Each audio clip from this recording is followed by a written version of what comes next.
If you're trying to shift from a traditional language-focused approach to a more play-based one, well, you already know. It's not always smooth or easy, but there's a reason for that. And in this video, I want to share what I've learned from over 20 years in the early years classroom. So if you're serious about teaching English through play, start here. Most of us begin in a fairly similar way. We find ourselves thrown into the young learner classroom with very little preparation or experience, and we have to try and make it work. It's sink or swim, and not everyone makes it through that chaotic beginning. But those of us who do survive come to appreciate just how complex and meaningful this work is. We begin to realize that teaching in the early years isn't easy, but it is deeply impactful. And it's worth doing well. And that's the moment when we start to question the methods we'd been taught to use. We sense that something's missing. So we begin exploring a more holistic, child-centered approach. The research that supports this is compelling. Our intentions are good, but the reality is this shift is hard. I remember when I made that change, I'd been teaching for years, but suddenly I felt like a beginner again. The moment I created space in my lessons for more child-led play, everything changed. I remember the classroom got louder, less predictable, and honestly, I just felt like I was more uncomfortable. I certainly know my planning took longer, and I didn't have support from my coordinator or families. They didn't always get it. Even some of my colleagues would give me that look, like, what is she doing in there? I started to doubt myself and question if it was even working. So it's no surprise to me at all that so many teachers go back to what's familiar: games, songs, craft, those things that look like play, but they still feel very safe because they're controlled and teacher-centered.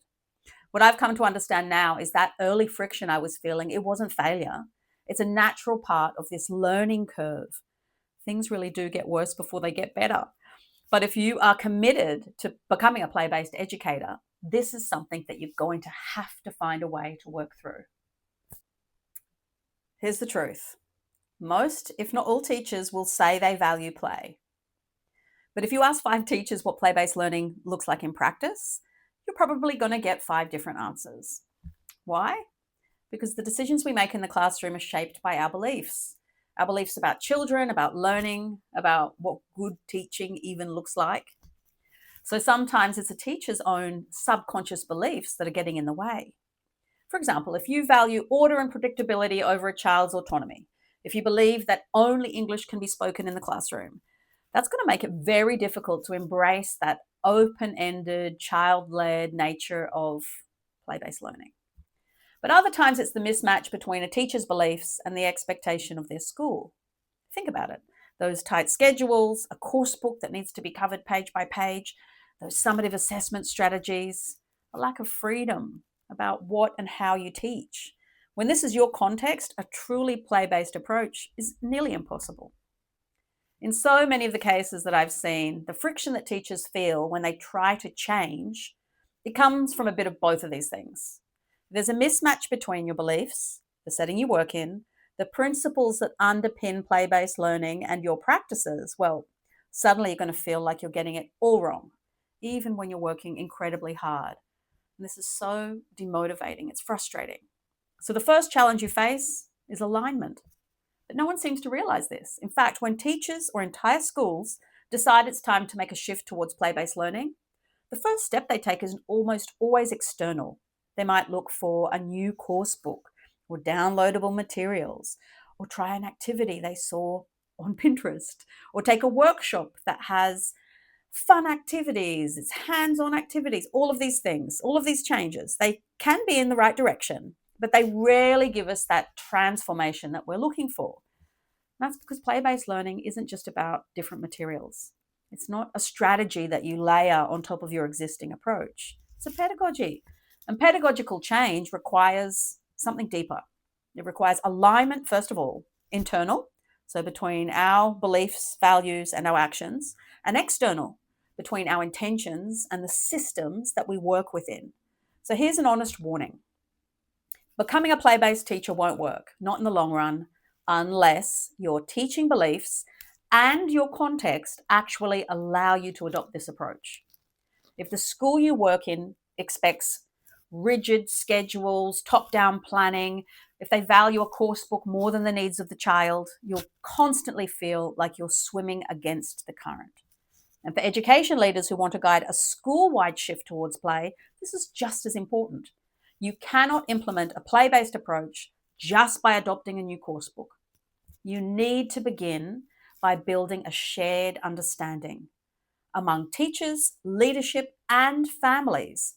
Because what families expect, what the school culture rewards, and what teachers believe about learning, well, all of that shapes whether or not a play-based approach can take root in your school or not.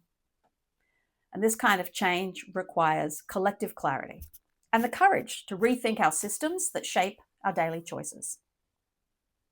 The good news is alignment is possible, but it doesn't begin with a new course book, materials, resources, or courses. It begins with reflection. Reflective practice is how we bring to the surface the beliefs, assumptions, and habits that shape our teaching, often without us realizing it. It's how we pause to ask, what do I really believe about children and learning? Where did that belief come from? And does it still serve the kind of teacher and the kind of teaching I want to do? It isn't just about personal insight. It's the foundation for intentional, aligned decision-making across your planning, teaching, and assessment. One way to visualize this process is to think of it as a series of concentric circles. At the center are our core beliefs, the ideas we hold about childhood, learning, and what really matters. And from those, we define our pedagogical principles, those statements that guide how we plan and make decisions. And from there, we shape our practices. Those are the daily actions that give structure to children's experiences. When these three layers are aligned, classrooms feel coherent and purposeful. When they're not, we feel that tension in ourselves, in our teams, in the way our students respond. That's why we're starting here. Reflective practice isn't a warm-up, it's the work.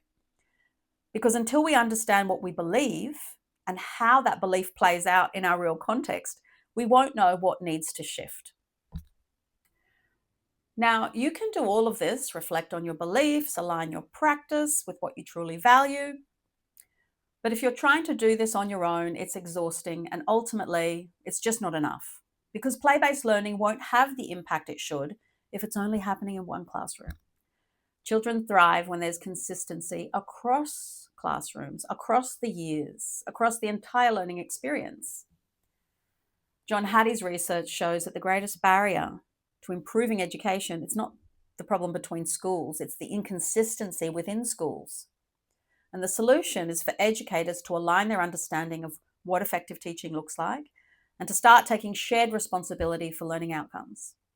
That's what we're trying to do with the Active Education Collective.